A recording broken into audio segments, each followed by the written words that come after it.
At some point, it's not that you didn't want sex anymore.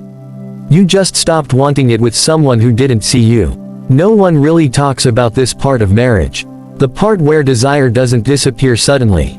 It fades. Not because you stopped loving your partner. Not because you became cold.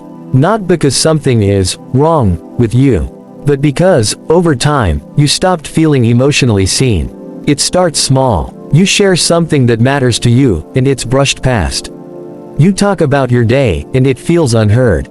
You express a feeling, and it's minimized or misunderstood. So you stop explaining. You stop repeating yourself. You stop opening the parts of you that keep being ignored. And slowly, quietly, something shifts inside you. Sex begins to feel disconnected. Not unsafe. Just empty. Because sex requires presence. And presence requires being seen. When you don't feel emotionally acknowledged, your body notices. Your desire listens before your mind does. And it responds by pulling back. Not as punishment, not as manipulation, but as protection. You don't stop wanting closeness. You stop wanting exposure. You stop wanting to be vulnerable in a space where your feelings don't land. You stop wanting to offer your body where your emotions feel invisible. So desire goes quiet, and this is the part that creates confusion. Your partner might think it's about libido, about stress, about hormones, about age. But inside you, it feels simpler and heavier. Why would I open myself physically when I feel unseen emotionally? Why would I offer intimacy when I don't feel met? So your body does what your heart has already learned. It withdraws. You might still care deeply. You might still show up in every other way.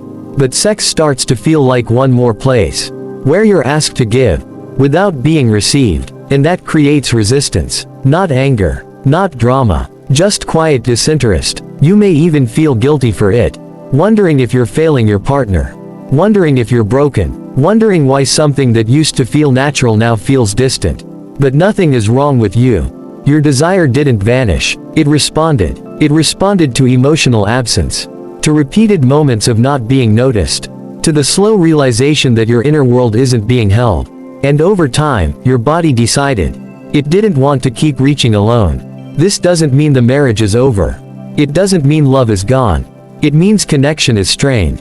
And desire cannot survive long in a place where the self feels unseen. If you're listening to this, and it feels familiar, know this: you didn't stop wanting sex because you're cold.